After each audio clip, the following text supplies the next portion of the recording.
Good evening.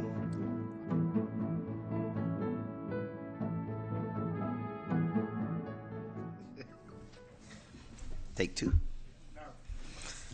Good evening. I would like to call to order the public hearing of the Newport News School Board for Tuesday, March 12th, 2019. On behalf of the members of the school board and our superintendent, I welcome each of you present and watching. Our quorum is present to transact the business of the school division.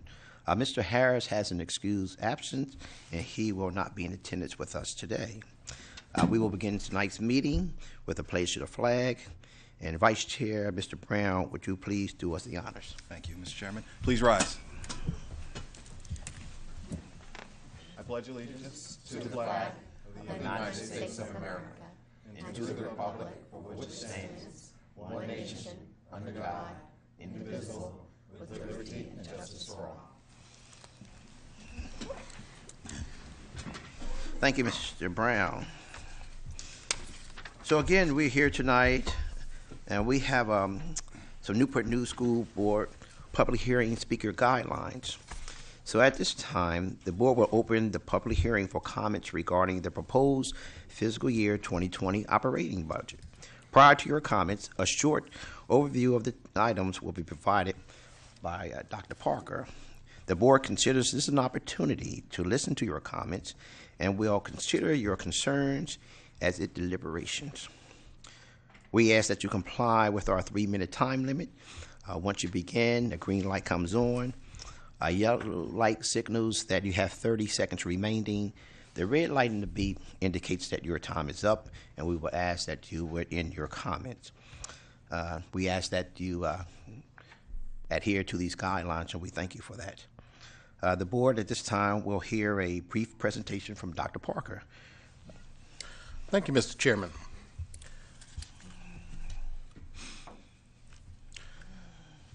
The FY20 superintendent's budget was presented to the school board on February 19th.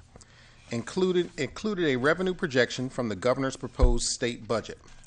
Since that time, the General Assembly has passed a budget, and the difference between what was proposed and what will be provided by the state is now available. As you can see, there are some differences as noted in this slide. The governor's budget provided $6 million for a 5% raise over the biennium for school personnel, which would be effective on July 1st of this year. However, the budget that was passed by the General Assembly provides $5.5 million, and that amount is split with 3% being effective on July 1st, and the funding for the 2 additional percent being effective on September 1st, 2019. Another significant change was required the addition of 6 counselors. The governor's proposed budget lowered the ratio of counselors to students at the elementary, middle, and high school levels, which would have required Newport News Public Schools to add an additional 6 school counselors. The General Assembly budget does not require the added school counselors. In all, the difference in state revenue for Newport News Public Schools between what was proposed by the governor's budget and the budget that the General Assembly passed will be a loss of $1.1 million in revenue.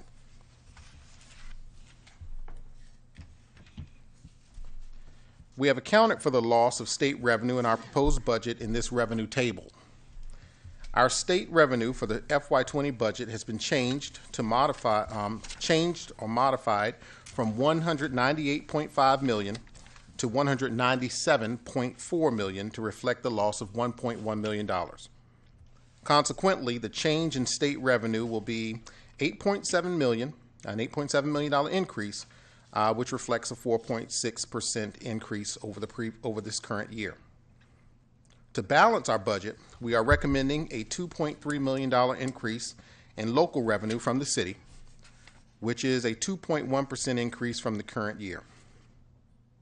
We have continued to lose federal revenue due to the loss of military-connected students and have adjusted our federal revenue accordingly.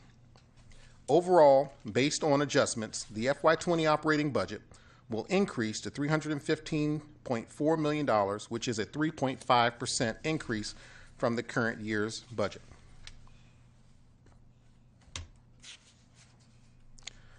I will now speak to a few items that we will be able to accomplish with this budget.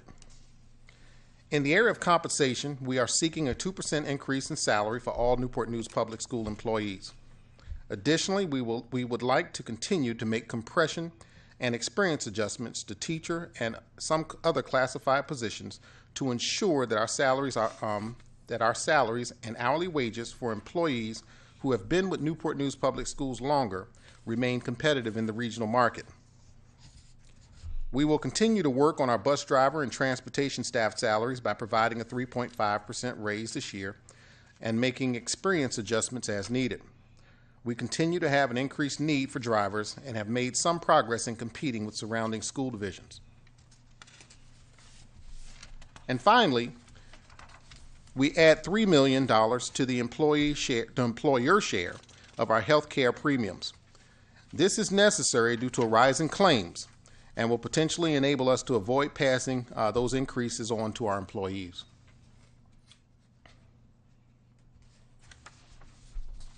This budget will enable us to add staff in several areas which impact the quality of service that we provide to students and staff. We will add 6 additional ESL teachers to meet the needs for an increasing number of non-English speaking students next year.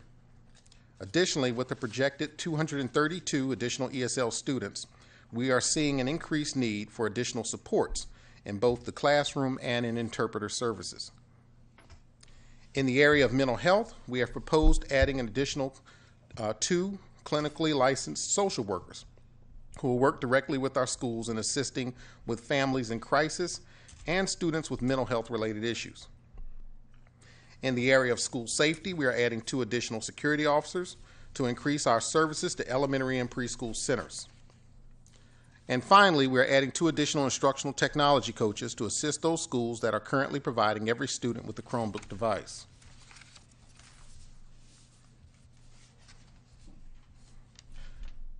This budget will also address several technology and maintenance needs of the school division by providing $3.3 million for technology items such as new computers, software, infrastructure items and upgrades in our public address systems, clock systems, visitor management, and surveillance equipment.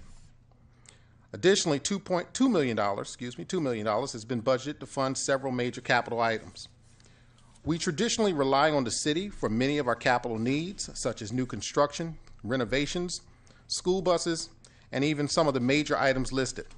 However, when we have not received the necessary funding to meet all of our capital needs, some of those capital needs are taken care of in our operational budget, which has been traditionally completed in the past.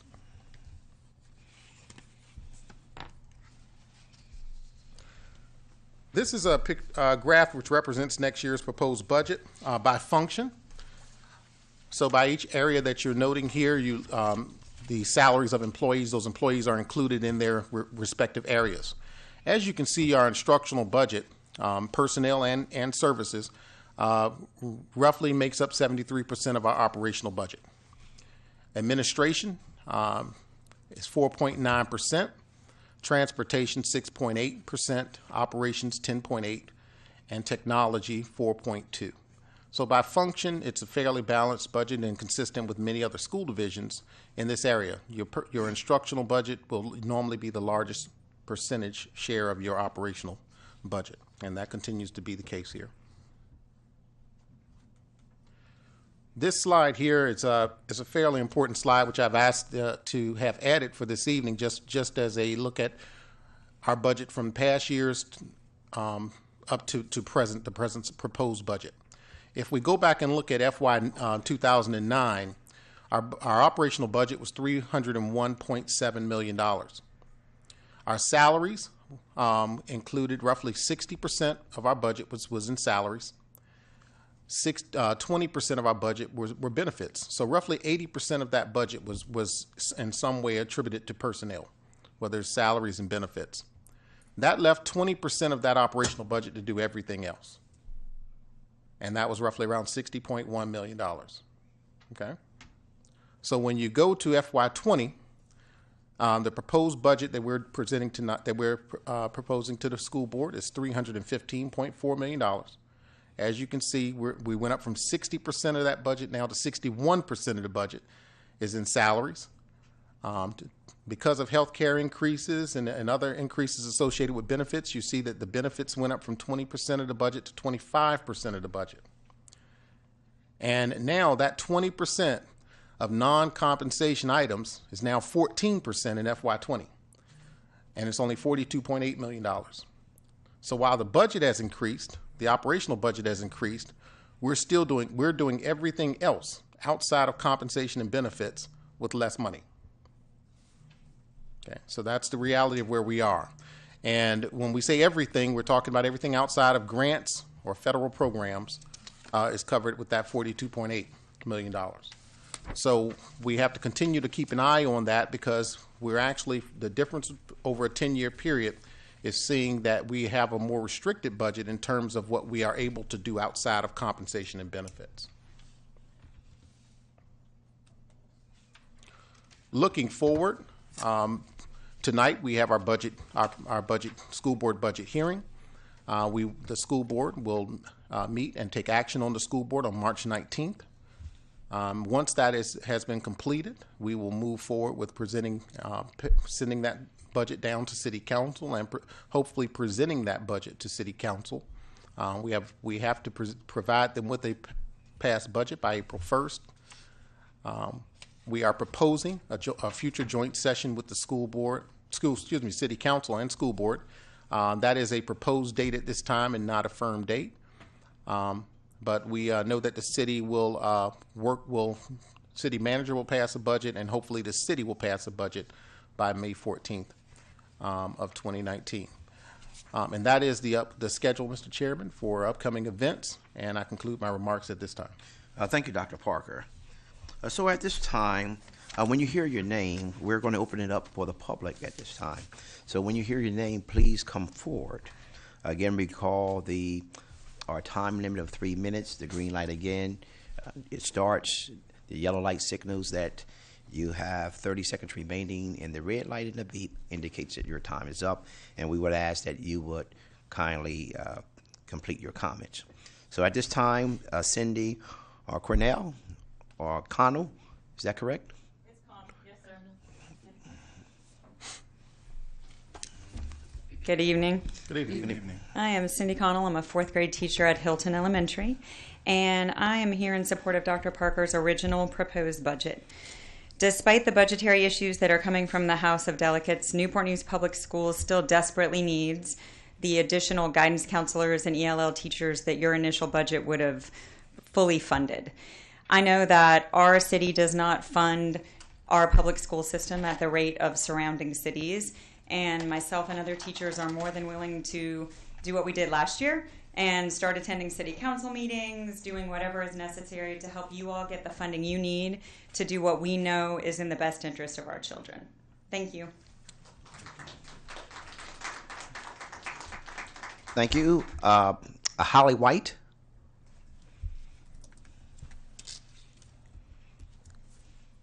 Good evening. I'm Holly White. I'm a little nervous.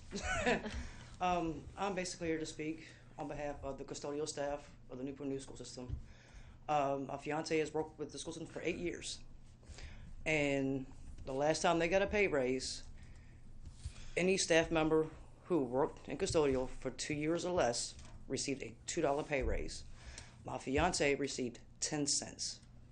Him and the rest of the staff who have been there for longer than 3 or more years literally felt that they were slapped in the face. They feel as if they're not appreciated and nobody cares about them. I can't speak for all of them, but I know I speak for my household. We are on a fixed income budget. Our son was critically hurt last year. I cannot work. I have to stay at home and deal with him. We rely heavily on his paycheck. And with that 10-cent raise, he was ready to quit and go somewhere else. Custodial is the backbone of these schools. They keep our children healthy. And when you slap them in the face like that, they give up. They feel, why should we care if they don't care about us? Thank you. Thank you. Mary Voss.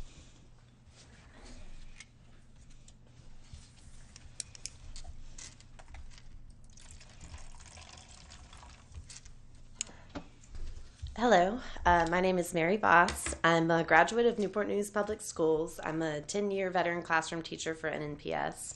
I'm currently working as a preschool teacher at Marshall Early Learning Center in downtown Newport News, and I'm a parent in the school system. I'm also a member of the Newport News Education Association Executive Board, and I served alongside our NNEA president on the Superintendent's Budget Advisory Committee. First of all, I'd like to say thank you to Dr. Parker. I think you've been a very effective leader. I really appreciate how data-driven you are and how data-driven your decision-making is. So I thank you for your service, and I think the school board did a good job hiring you, so thank you. I think that Dr. Parker's original proposed budget, based on the governor's proposed budget, is fair, balanced, and absolutely appropriate. Unfortunately, the Virginia House of Delegates let us down by plundering $1.1 million that would have been earmarked for NNPS. But the thing is, our NNPS students, teachers, and staff still badly need all the items in Dr. Parker's original proposed budget, especially more guidance counselors, to help ensure that our students, teachers, and staff will be successful next year. I'm so nervous because I'm afraid I'm going to start crying because this is actually something that's very personal to me, the guidance counselor issue. I actually think that's one of the #1 ways, even above teacher salary increases, that we could actually help children in our school system. Guidance counselors can make a huge difference for overworked, overstressed classroom teachers. About 60% of NNPS students live in poverty. Many of our most challenging students are children in crisis who are struggling with mental health issues or who have family members who are struggling with mental health issues, addiction, or patterns of abuse, sometimes going back generations. My toughest years of classroom teaching have been the years that I have my most special challenging friends. And sometimes I have numerous special challenging friends who, when they are feeling low, despite my best efforts and interventions to help them, they might start pulling things off the wall, throwing chairs, throwing desks, hitting other children, inappropriately touching other children. Those years, I rely on our school guidance counselor to help address the emotional and mental health needs of those students. The guidance counselors meet with them and pull them in small groups of students across the school to practice social skills. They pull them. Trust me, that one year when I had 4, oh my gosh, I had such a close relationship with my guidance counselor. Luckily she was on my hall, so I'd reach my head out. I'd send my student to a reliable, trustworthy student down the hall to knock on her door. Then she'd come to her door, she'd see me, I'd wave, and she knew she needed to come and remove a child from my room because they were making it not a safe learning environment for themselves and other students. Classroom teachers need support. Too many teachers come to a breaking point where, although we love our students, the stress of classroom teaching with minimal support becomes too much. Last year was my breaking point. I had 4 severe behavior problems in one classroom. Since then, I am sorry to say I am making plans to leave classroom teaching for a specialty teaching field. I'm having a wonderful year this year, but I just cannot put myself through that again. I just cannot do it. Let me tell you why if you would allow me, please let me tell you why. This year's budget advocacy before City Council will be more successful than last year's. We have a plan for it. It's going to happen. First of all, since last year I joined the Newport News Education Association, we will make advocacy by the NNEA a main focus this year. The NNEA can lobby council members 2 at a time with data and our personal stories about classroom teaching so that the focus is the students, teachers, and staff who benefit from budget items like more guidance counselors instead of falling into unproductive power struggles, city council versus school board, city council versus angry teachers. We're going to bypass all of that, and we're going to be very professional, positive. This is going to be about advocating for NNPS students, teachers, and staff, not unproductive drama. The Virginia Education Association's Director of Organizing and Field Support is setting up meetings with the NNEA to help us with local budget advocacy. The VEA Director of Organizing views this as a multi-year effort to increase school funding for NNPS that will go beyond just this budget cycle.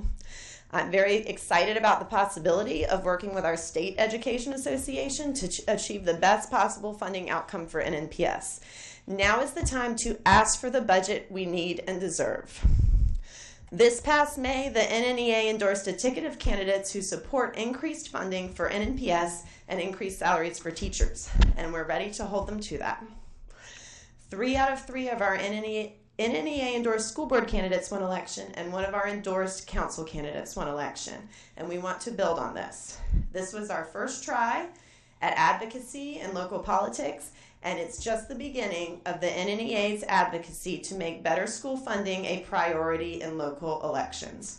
We're going to build on our successes and fine-tune our campaigning strategies in order to help NNPS move forward by continuing to support candidates for local office who believe in better funding our public schools. In closing, I ask the board to take a stand for NNPS students, teachers, and staff by supporting Dr. Parker's original budget proposal, including funding for more guidance counselors. I truly believe that after lobbying from the NNEA and VEA, that City Council will be more open to better funding our public schools and more open to authentic discussions between council and school system and council and school board about how to help our kids. Let us advocate for the budget we deserve, please. Thank you very much for your time. Thank you. Are there any more cards? No? Yes.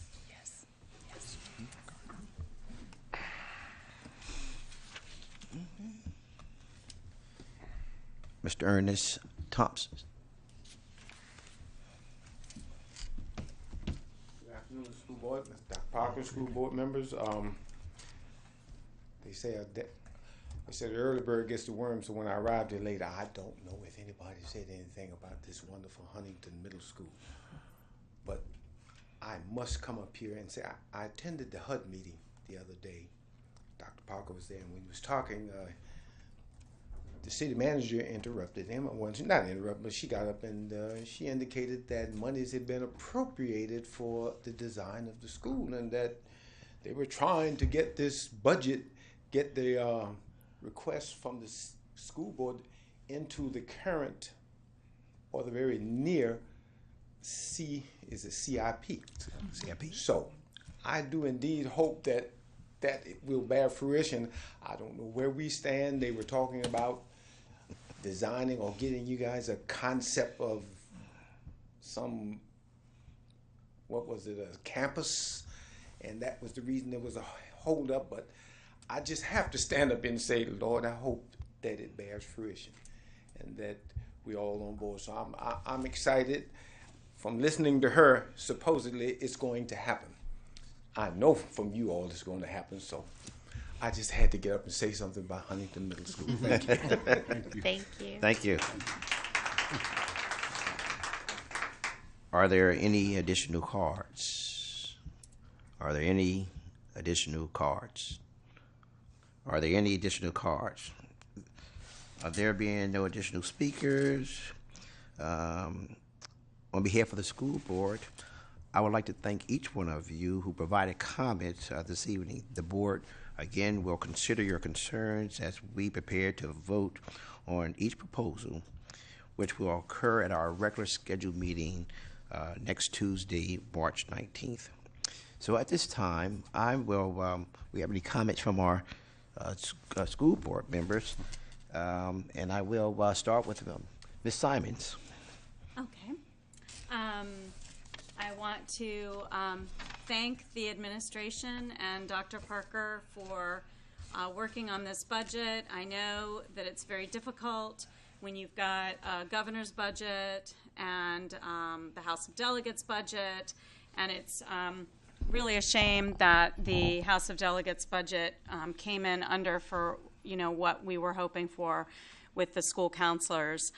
But I do appreciate everybody being here and standing up for public education. And just other last minute things, there was an art contest that was recently announced by the Save Riverview Farm folks. It was a Dream a Park contest. So if you have any students out there that want to participate and want to dream a park, you can find out more online at saveriverviewfarm.com. And those are all my comments. Thank you, Ms. Simons. Mr. Ely. I would like to thank everybody who said something today, especially Mary Ross when she's mentioned about the kids that are going through so many different challenges. And I live in the East End section of Newport News and grew up in the East End section. And I realized, I can't speak for the whole city, but I know especially in my city, you come in contact with so many kids who go through so many things. And just recently, I do a lot of walking in the neighborhood, still trying to lose some weight, ain't got there yet. And I came across this young gentleman, and he said he was hungry. And my mind clicked, why are you hungry? But I didn't ask him that. I said, what you want to eat, young man? And I walked in the store, got us something to eat. Then I said, John, go back in the store. And I said, get whatever you want that's going to last you the whole week. Because this young man, he said, I haven't eaten all day. So when you have children that's dealing with that, and he said he cannot come back into his house until 6 p.m. His mom sent him out to go play. He's a hungry child. So these kids are hungry. They have to come to school the next day. Just was at Heritage High School 2 days ago. The young gentleman came into the RTC room, the program they have with the mentorship, and he asked for a Pop-Tart. He was hungry. So when kids are hungry and dealing with all these different avenues, what is their mind capacity? How do they feel? They're going through so many different emotions. So it's very important that we have these extra guidance counselors in the school system to address it, because we just have to be honest. Sometimes parents are not being the parents they should be, and that guidance counselor is the only support that their child may have. So I'm definitely in support of doing what we have to do to get more funding for guidance counselors in our school system, because guidance counselors nowadays are more than just guidance counselors. They're parents. So we will need to figure out how we can, because children are first. We can do all types of stuff for our city, but it all goes back to the child. I don't care about no building. I don't even care about no raise. My focus is children. Children's having that mental support, and as well as teachers having that mental support. My sister, she's a teacher, and she in Woodbridge area. She said, John, I can't teach as much as I want to because I'm disciplined and being a mother to so many children. Children, you have some children come to school to learn, and you have some children come to school to be loved. So we have to have that extra support, I feel, in our school system to make sure our children, which is our future, is having the support they need. And I think a big step would be more guidance counselors in the school system. Thank you, Mr. Ely. Ms. Charles Laws. I think the challenge for me is looking at what the General Assembly did remove. It's 1.1, also saying that there's not a mandate or that we have to have the guidance counselors. That's really frustrating because it is actually a correlation. We look at the salaries for the guidance counselors, and it almost to the dollar is that amount. I am excited that our budget originally had 4 counselors in. It's at 2. They're still there. Can we get more? We need to try to do that. If next year, that can be one of our major priorities. If we miss the mark this year, I understand, though, that 2 is better than none. And I am very, very happy about 2 versus none. I would really like to see us be able to do the 4. It was 4. I'm sorry, the 6. So the other challenge I think that we come up against is working with our city council and making sure that they understand our needs. And we are approaching giving our presentation of the budget a little differently this year. We've had lots of opportunities for them to participate, and they have. They've been asking questions and trying to get an understanding of how a school budget differs from the city's budget. So I think I'm just pie in the sky, but I'm very hopeful that we can come up with something that really works for our students, because we need to make sure that we're keeping them in the forefront. It's imperative. Thank you. Dr. Best. Good evening. I too would like to thank Dr. Parker and the staff for preparing a budget. This is my first time going through the process on this side of the table, and so I'm still learning, but I was very, very excited to begin to receive emails from citizens and from teachers telling why they support certain things in the budget. As a former professional school counselor, I too see the need for school counselors in the schools. You can have the buildings up to code, you can have the latest technology, you can actually have the best food, but if they are not in an emotional state where they can learn, it will all be in vain. And many days we have students that come to school, I mean, in these days and times, we have many students that come to school and they're traumatized. And what the research says is that even cognitively, they develop in a different way. And these professional school counselors, they can kind of level the environment so that teachers will be in a position where they actually can teach. So that concerns me. But at the same time, I'm excited to hear the people that it impact have a voice as to why they feel the need for certain items in the budget. So I do take this very, very seriously. We'll continue to listen to your comments and also learn about all the things, the additional things that the Dr. Parker and the school division may want to share regarding the budget. But it's something that I take very, very serious, and we want to do always what's in the best interest of the children. Thank you. Vice Chair Brown. Thank you, Mr. Chairman.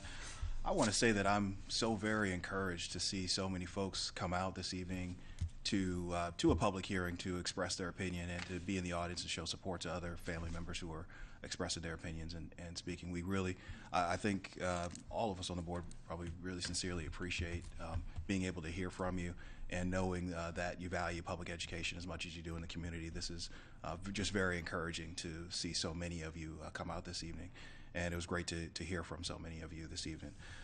My thinking on the budget is always simplistic in terms of, I always say we need to ask for what we need. So I think we've done so far really a lot of good hard work in developing a budget and identifying the areas that were of greatest need. And so I'm just going to continue to advocate for that. We need to ask for the budget that we need that's going to help our students the most. And we know we have lots of research that shows that we want to get our student to counselor ratio down to a level of 1 to 250. And this original proposal did put us on a very good path towards doing that. So I'd like to see us push that forward. I'd like to see us push that forward this year.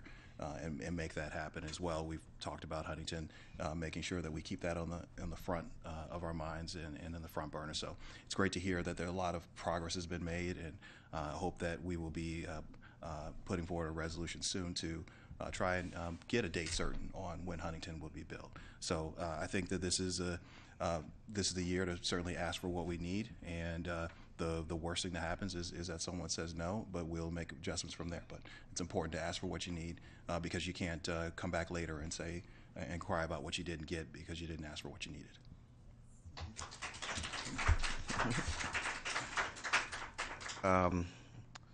Again, I want to thank Dr. Parker and Ms. Russo again for providing this budget for us. And yes, we did lose $1.1 million. Here's to put a little spin on it.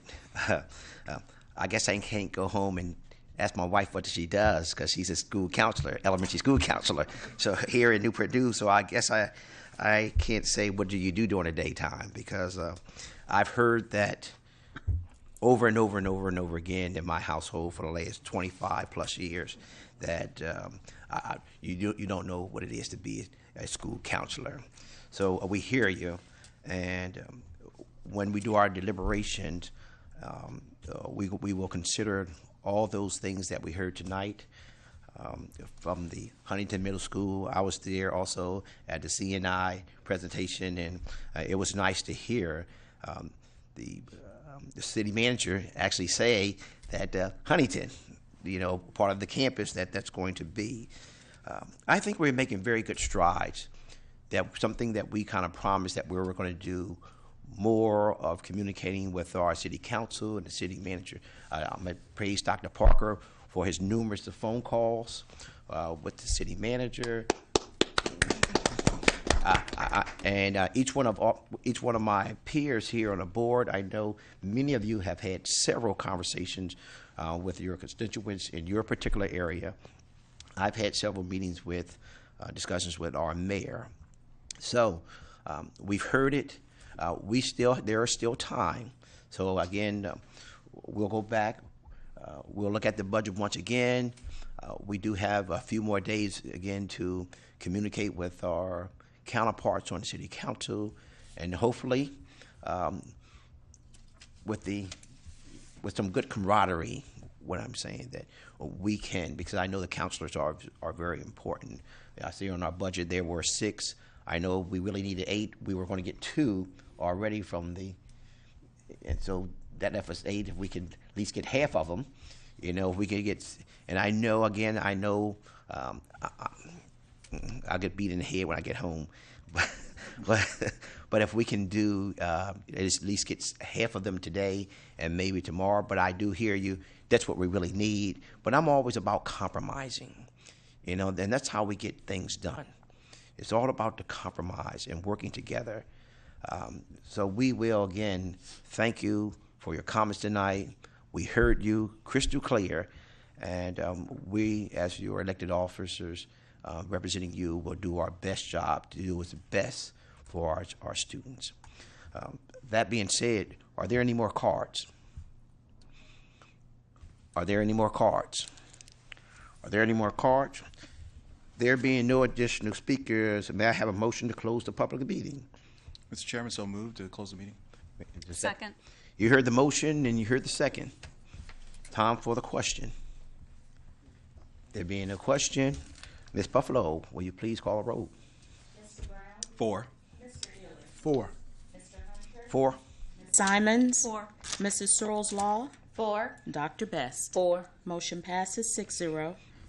Again, if there are no other business to come before us this evening, again, on behalf of the board members, we thank each one of you who came and expressed your concerns with us. And again, we will take them into consideration when our final proposal bill is approved. So thank you very much and have a wonderful evening.